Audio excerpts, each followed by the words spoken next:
Yon guys, Isuzu Crosswind XUV.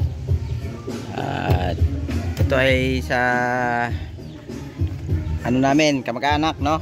Ang issue nito guys ay walang ilaw yung panel, no? Bulag siya. Ayan. So, bulag pati yung kanyang ano, tawag dito. Yung kanyang gauge, odo. Tapos yung clock, ayan. Hindi dito rin pala, wala rin pala ito. Ayan. So yun. Ito wala rin ito. So walang ilaw. Pailawin natin, no? Papalitan natin ng LED. Right. So may pitong ano ito, screw, no? Isa, dalawa, tatlo, apat, 5, 6, 7. So yun lang, 7. So alisin muna natin 7. So ito guys, natanggalan natin yung ano, yung cover, ano. Yan, yung cover nya wasak. Tapos to tanggalin natin ito. Yan. So yung mga sakit ng ano, medyo mahirap tanggalin, no? Tsaka yung nandito sa ano ng retractable ng ano, ng side mirror. Ito 4 lang ito para matanggal tong panel, ano, 4. Tsaka ito, tsaka yan. Ilalabas natin tong panel na yan guys.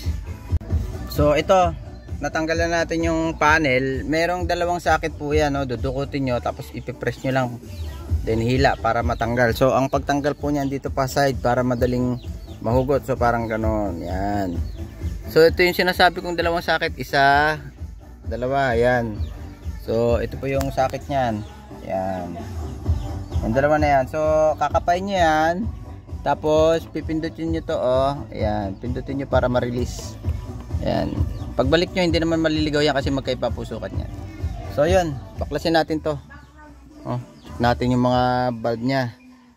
Ayan. Ang walang ilaw, ito. Ay hindi, mali. May ilaw yan. Ito. Ito. Punde. Tapos yung mga T10. T5 po yan. Then itong mga ito. T10. Ayan, oh, nangitim na. Pundido na. Ito. Yan, mga pundido na yan. Ayan, mga pundi na nga. So isa na lang siguro gumagana dito. Ayan. Check natin ano. Ayan. Tapos baklasin na rin natin. Linisin natin yung ano nya, ano ba ito? Ito pundi rin ito. Yung sa gauge. Yun, oh. Pundi rin. So linisin natin yung panel, no? Kasi madilim. Babaklasin din natin yan. Ito lang naman yan, pagbaklas niyan, yung salamin ito. Ayan. Salamin. Para ma-i-move nyo yung salamin dito. Ito mga yan. Yan. So gawin ko na guys. So ito na po mga sir. Pinalitan ko ng LED, no? Ayan. So maliwanag yan sa gabi. Pero hindi naman siya nakakasilaw kasi green ang ano niyan, ang ilaw niyan. So ang pinalit ko ay puti, no? So yun. May ilaw na lahat yan. Yan. Yan. Ganda nito sa gabi. Again. Yan. Yung sa odometer, ayun, may ilaw na rin. So ayan, ganda nito sa gabi guys. So yun lang. Ang pinalit ko pala dyan LED, LED bulb.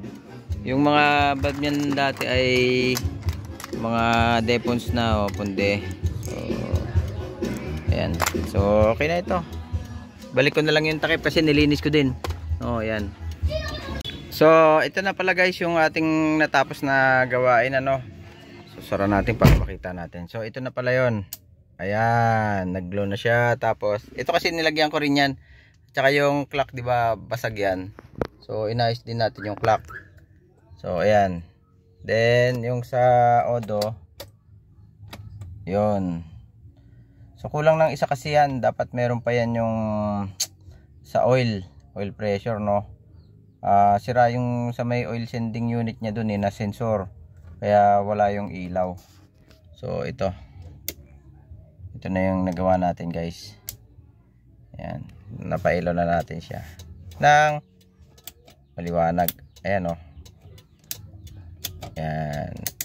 So, goods na goods. Goods na goods, goods na goods. Ang hindi lang yung AC. Kasi, ano yan, T3 na maliit. Ito. Meron yung ilaw. So, ito, napagana natin to. Yung basag na clock. Tsaka yan. So, another uploads. Mga guys, salamat at God bless. So, yung ibang video na hindi ko na ipapakita kung paano nagawa. Meron tayong mga video niyan guys. Ito kasi medyo shortcut lang. Medyo nagmamadali tayo ngayon gawa. Ngayon na gagawin. So, ito. Alright. Natin ulit. Ayun, ang ganda.